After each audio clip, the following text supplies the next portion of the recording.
Creating your own reality. Is it possible for me? I am Jennifer K. Hill, the Consciousness Architect, and I am here to tell you that it's not only possible, it's closer than you might think. Welcome to the show. Hello, friends, and welcome back to another episode of Regarding Consciousness. I am Jennifer K. Hill, CEO of OptiMatch and host of this show, and it is my joy to search the world to find you some of the top conscious thought leaders, scientists, and authors from around the world. And today we have a very special guest for you, Vesna Lucca. Vesna is a conscious business strategist, advisor, and strategic partner to CEOs. She is co-author of the international bestseller Rays of Truth. Vesna, thank you so much for being here today with us. Beautiful. Such a joy to be here. Thank you. I'm so grateful for all the serendipities, as they always happen on the show, that bring us together to further delve into and explore consciousness. So, Vesna, your expertise is really how business and consciousness intertwine. Can you tell us a little bit about that and how these two things do intertwine? Yeah, I think we could, in a way, think about it in terms of levels of consciousness. And then the question becomes, are we operating from lower levels of consciousness, which focus on separation or competition or extraction, right? Or are we operating from a higher level of consciousness coming from this place of connection and compassion and care? So that's actually where they, I think, intertwine. But also, let's talk about that word consciousness, really, what it means. For me, it's closely linked to responsibility and to be responsible.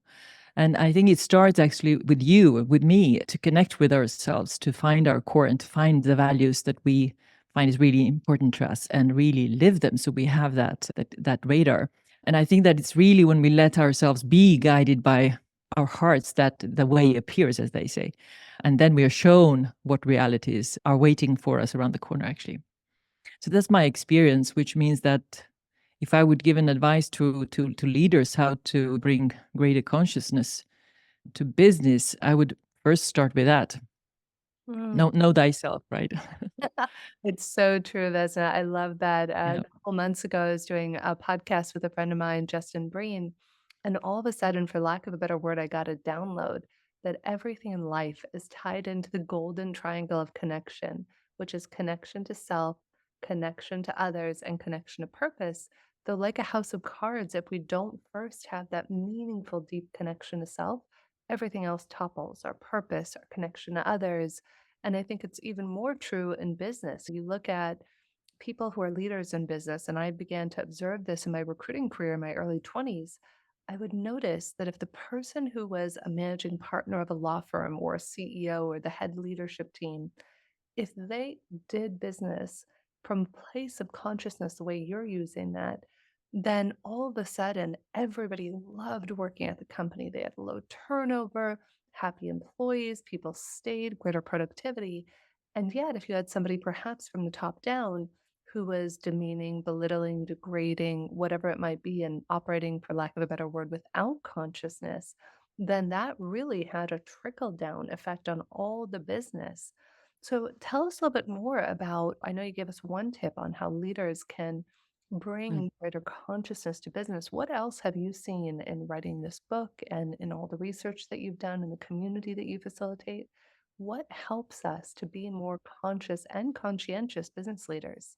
If you tap into that inner core that we talked about, I think then gradually, of course, this is not happening overnight. That's a life journey, right? To connect to ourselves and understand. But gradually, all of a sudden, things become more clear, I think, to you as a leader. And then you will know somehow that you are a leader you put there in order to serve others and not only yourself. So you can, and then you gradually, I've seen this happen many times, that they gradually they understand, wow, but wait a moment, I need to use this business as an instrument for change. It's not just to fulfill the KPIs and the profit, right? We're already beyond that, of course, but it needs to click in them deeply in order for that to really happen. And then they start using their business as an instrument for good. And then they understand also how beautiful and how important it is to create a vision together with their team. Like, really to put a lot of effort and time into crafting this kind of vision, the dream that they would like to belong to, and then backwards engineering the whole thing in terms of what they can do to reach that place. And I think also they immediately, as an effect of that, understand that they need to have, as you say, this environment where people connect, they feel safe, they feel that they can be themselves and they can grow personally, they can grow professionally as well. And I've seen this happen in real companies with these kind of caring leaders as well. So I'd say that going forward, this talent is really the main asset. And I would say developing people equals developing business. It's the same thing. Ooh, that's so good. Developing people equals developing business. Is that what you just said? And I'd say that it's really, for example, I happen to know in my circle at least two CEOs of pretty big companies that are doing exactly that. For example, Bob Chapman, CEO of Barry Waymiller, a large successful engineering company. I don't know if you heard of him. And another one is Jason Lippert from CEO of Lippert Industries. And they're pretty big companies. And there is one line that Bob says that I just love that sums up all of it. And it says, our product is our people. We build great people who do extraordinary things. So we build great people who do extraordinary things. And you don't need to do more than that as a leader, and you will see extraordinary things happen. And he was one of the co-authors in the book that we just wrote, actually. So he's actually expanding on this concept. There are real leaders, real businesses out there that are living this. And a lot of people are also knocking on their doors, other leaders wanting to learn from them. And they use a lot of their time as leaders as well to teach others and to inspire others. I think that's really the best way to go, is to learn from others and be great listeners. And I think get in touch with leaders out there who are doing it. They're more than willing to share. And it doesn't matter if it's a competing business or not. I think we should be much more open and look at the market, as Simon Sinek is talking about, the infinite game. There is enough for everyone. Let's learn from each other and let's collaborate. Yes, I couldn't agree more with that. As there was a recent conversation I was on, and so what we do at OptiMatch is we assess people's motivators and then align people on their motivations. And somebody I was Mm. on a call with in the last few weeks said, "Oh, full disclosure, we might be in a potentially competitor." And I looked at it, I was like, "In order for you to be a competitor, I'd have to believe in competition." And literally, my whole last company was built Yeah. with what some people would have considered our competitors, other recruiters, other people who did the exact same thing that we did in my industry. And yet they were my greatest assets and allies in this business. Like I could not have built and Mm. sold that first company without them because to me, there is no competition. There's an abundance of knowledge, wisdom, resources, people. And I even have always said this to our own team members of any company I've run, which is if there's ever a day where you come to work and it stops lighting you up, where that fire, that desire to get out of bed and make a difference in the world isn't Yeah. there, then talk to me and let's explore it. And maybe it's a short term thing and maybe it's no longer the right fit for you, though we would Mm. love to support you with that. And I was really proud of myself with our last company in that, except for one employee, anybody I had ever hired told me months before if they were considering leaving. One guy went on to be a doctor, another woman went on to open her own company. And I even helped them open their own company. So I was like, great, you would be an amazing entrepreneur. And what if, as business leaders, we could all treat one another instead of as adversaries, as advocates, which is what I'm hearing you say. Mm. Yeah. No, I Beautiful. think it's really, but it really dawns on you when you see it happen in reality. Then it clicks.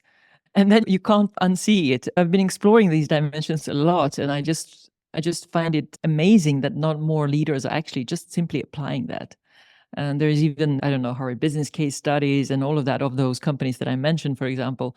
So it's not like it's hidden, it's out there. But I don't know, at least talking about it now might share some more. Yeah, maybe it'll spark a light. Another friend of ours, Meredith Bell, who's been on the show before, has a great company called Grow Strong Leaders. What if that Mm, was what the world is about? Growing strong leaders. So, on that note, let's talk about that. How mm, do we grow strong leaders, Vesna? What does it take to help hit that tipping point in business where more and more business people are actively, Mm. proactively choosing to lead with consciousness. What do you think that's going to take? First of all, it will take more and more leaders who first understand that it's pure insanity to continue to accelerate the environmental, social, whatever political crisis we have all over, because it's literally undermining the health of the systems the systems and societies that which the businesses depends on. But apart from that, of course, it's about, I think, more and more leaders leading by example and helping others do the same, like Bob and Jason I mentioned. Those are the most effective, I think, ways to make change. When one leader to another, rather than having advisors, consultants, and whatever. If you connect with them very strongly and deeply, you can have the same effect. But when it comes from a leader telling another leader, or then that's a different story. That's, I think, even more powerful when that can happen. And I think another thing is that what it will take is that we need to remind ourselves that we are not victims of the future, that we are really creators of the future, that we have the power. Because it's so easy, because it's not easy to be a business leader. There's so many things that are stressing them and that they are measured on and so on. But they need to take command in the sense that to take the lead and say, despite all of those KPIs that you are pushing me to deliver on that are pretty short term and tactical, and I do believe that there is huge power in visioning, in dreaming, in connecting this beautiful team of mine and spend a lot of time and energy on that, to stand up for that despite. And then it will eventually prove to be delivering exactly those magical KPIs that they're looking for anyways. But you need to stand up. You can't just say, okay, I have all these short-term stuff that I need to deliver on. I don't have time. I cannot. I am literally a victim of the system. That's not an excuse. And for no one, not even for a leader, not even for me, we all need to do whatever we can do. And I think we have a bigger power of inspiring others than we are actually aware of, each and one of us, whether it's in a small kind of local bubble that we belong to, or whether it's in a bigger context. Yeah, I think that we underestimate the Yeah. contribution that we can be to one another, even in the smallest ways, even just saying a kind word, offering a helping hand, sharing Yeah. an inspiring quote, all of these things help us to evolve and grow as leaders. And I know you have Mm. so many wonderful tools in addition to writing the book, which we'll get into. Tell us a little bit about the soul print and how you use Mhm. that to support the leaders you work with. Yeah. And yeah, and I deliberately call it the soul print, but it comes from that place. Because in my, so to say, normal work, I would say that I guide leaders on how to create those companies that people really love and respect. Mm. Because if you love and respect a company, you have it all, right? Yeah. You have all the reasons. And so I call this the SoulPrint method. And it's actually not something that I just woke up on one day and I just, oh, this looks like a good way of doing it. It's based on, when I look back on 25 years of working in the corporate world, in different leadership positions, and I remembered all the challenges and the issues, but also the beautiful things that we managed to achieve. And how was that? How were the stars aligned when that happened?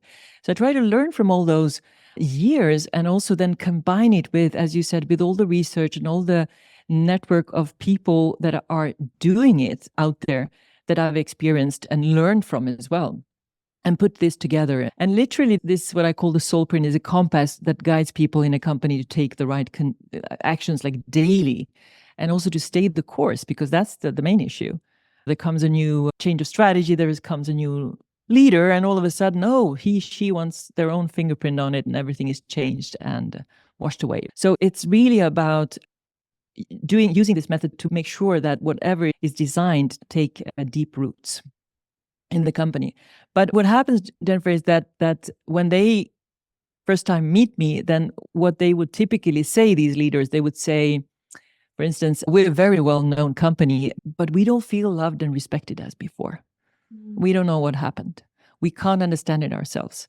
Or they might say, we're doing something truly meaningful and we are crazy successful, but we are scared that we will dilute the magic as we grow now.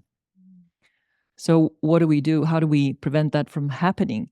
Or they might say, okay, we over here, we got lost. Actually, we admit we got lost in these kind of tactical short-term strategies, but we need to rethink and like future-proof our company. And we need some external really help and advice on how to do that. those are typical situations when this kind of soul print helps, I would say. It is rewarding. There's lots of benefits, but it also requires some soul search from them, which is not always easy. I find that companies that are partner-led or family-owned or third, fourth generation company that has had a soul back then in their DNA, those are the companies that are most easy, I say, to do this SoulPrint journey with, rather than huge listed companies. But again, it depends on the leader. If you have a Jason or a Bob on the top of that company, it doesn't matter the size of the company. It's about that leader and what she stands up for and works for.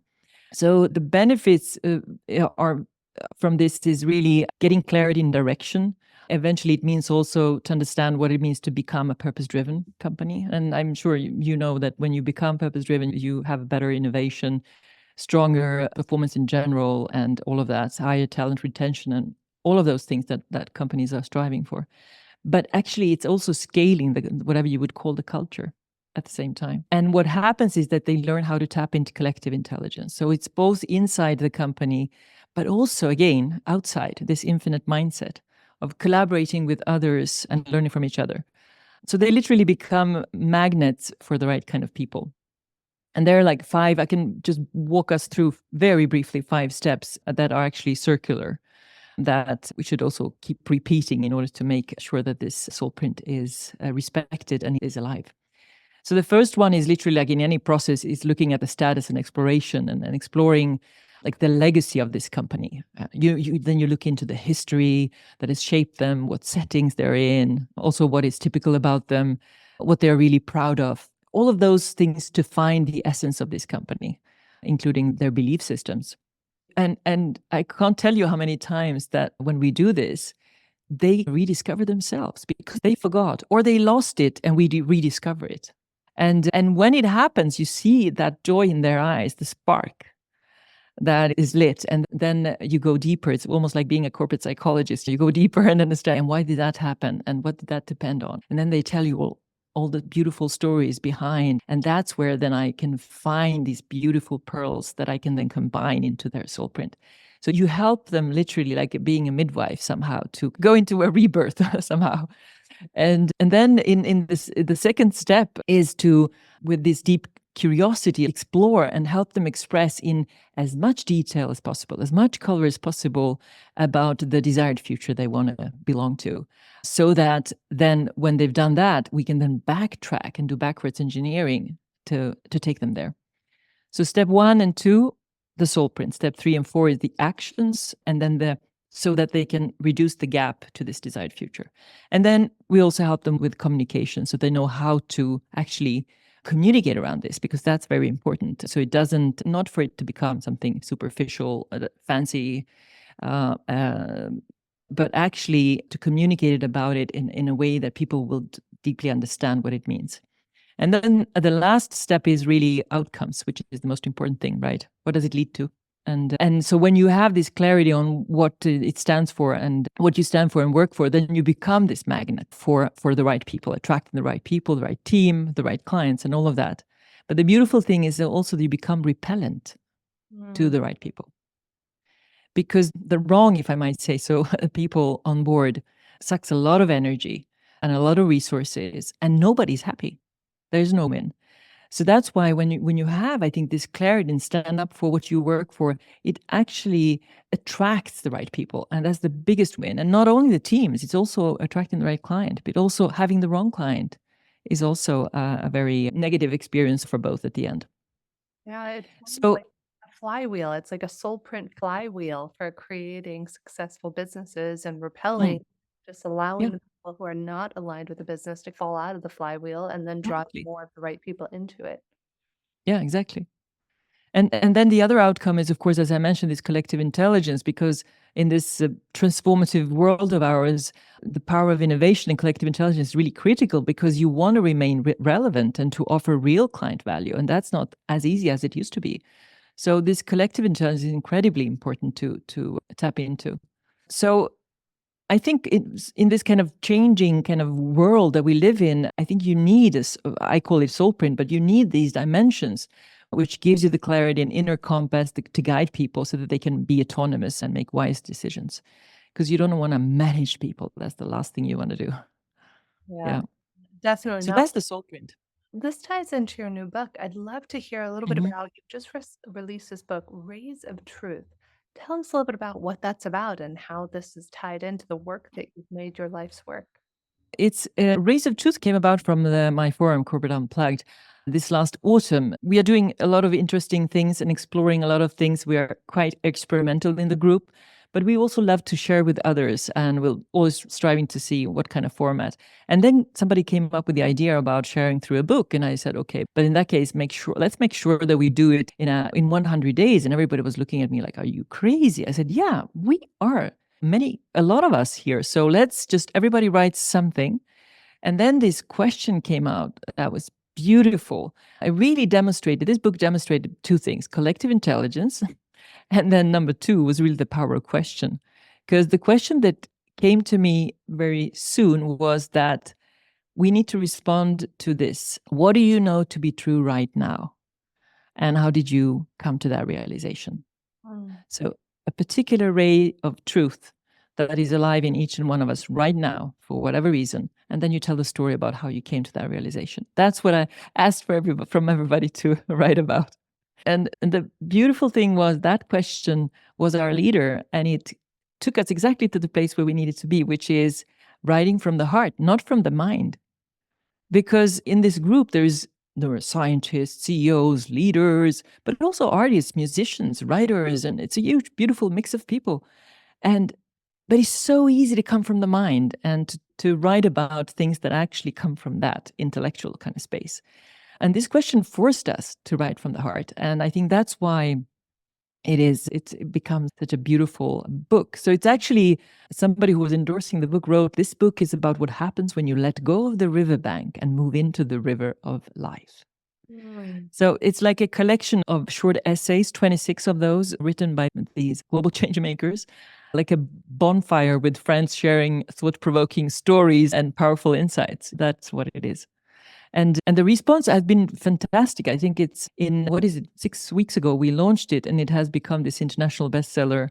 We reached number one in Sweden and number 3 in the US in our categories. And yeah, so you can check it out on Amazon. There is Corporate Unplugged, Rays of Truth, and then it pops up.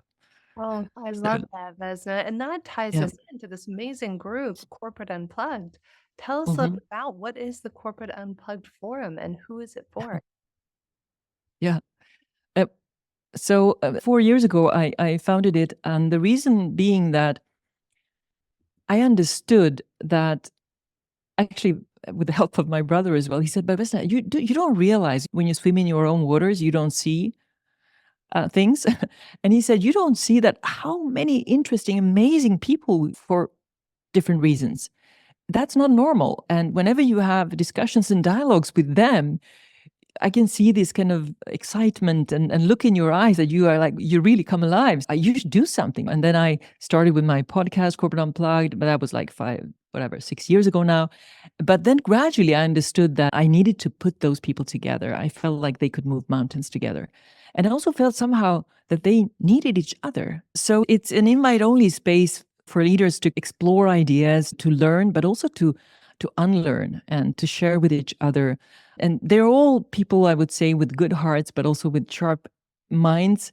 They love to explore in a creative way the complexity of our world today, and also to support all of us actually in evolving our ways to serve, because we need to question each other as well. And you can only do that when you're in a safe space with people like that. And I think that as a community, we've reflected a lot of times on the concept of growth, but also around how our own forum can grow and keeping the magic. And we arrived to the conclusion that we don't want the forum to capture the spotlight and grow for the sake of growth. But I must say, Jennifer, one important thing that I realized is that there is a certain beauty that emerges from scaling through depth instead. So this forum is in a way a place that we've designed so that we can experience this unpluggedness, if you like, where we can trust one another without any expectations and really focus on the process that emerges, so that we can experience something that comes from going deeper, from peer sharing, but also from losing self. And as you are experiencing this togetherness, you actually lose self. Mm. That's my experience. And when that is the only point. So this whole idea about group mind and generally I think communities evolving out there is really fascinating, because when you gather diverse minds and that are united by values and intentions, somehow it creates this beautiful synergy that really transcends our individual kind of capacities. So I see it like almost an independent organism is created when we are together, and that individual kind of independent organism is leading us, and it feels like it's giving us the freedom to get out of our individual mindsets and to see things with clarity from a whole perspective, which is actually raising our own consciousness. Mm. So it is this group mind, I think, is as a phenomenon, and I've actually never experienced this through my 25 years in corporate world. I've never experienced this feeling that happens in this group. So when I think about it, it's something that I would love to fully apply in a company setting as well. Mm. And why shouldn't it work? These are people that are sharing values and intentions coming from very different perspectives and experiences and have very different roles, which gives us much, maybe a more rich experience, but it's absolutely doable, I think, also in the corporate world. Vesna, you are doing such incredible work with bringing consciousness to business. Thank you for all of the great work you're doing, from Rays of Truth to this incredible forum of conscious thought leaders that you've brought together. And I just want to acknowledge you for being at the forefront of the new frontier of what it's going to be human. I really think that's it. What you're talking about in terms of the forum and what you're creating here is really, I think, the future of humanity is, can we all drop our sense of separation and come into a unitive consciousness, or as some of the friends I know call it, a unitive narrative, for asking myself every choice I make, whether it's a business choice or a personal choice, how does it impact the greater whole? And that's a little bit of what I'm hearing from you, Vesna. It's so beautiful. We will have more conversations about this. We'll have to have you on for another show to deep dive a little bit more into the book, Rays of Truth, and congrats on it being a bestseller. Do tell me, Thank you. Vesna, where can people find the book? Where can they find out about the work that you're doing? If a company says, Yeah. yes, that SoulPrint is for me, where? They can find me on LinkedIn, and then there is a website, corporateunplugged.com. And there is also information about the forum and about the podcast and so on. And the book is available on Amazon. Is just to search for Rays of Truth Corporate Unplugged, and then it comes up. Amazing. So yeah, Thank you so much for joining us today. Thank you for sharing your wisdom with our audience. And thank you to each of you out there listening. Whether you're a business leader now, or maybe you aspire to be a leader, may one or two of the things that Vesna said light that up in you to be able to explore and reflect, as she mentioned from the soul print. What would that mean to you? Who, what, when, where would a great leader be? And how can you begin to emulate that and find your circle, your tribe, to support you to be able to evolve your own consciousness in business? I am Jennifer Cahill. I'm so grateful you joined us today, Vesna, and thank you to each of you for tuning in. thank you so much.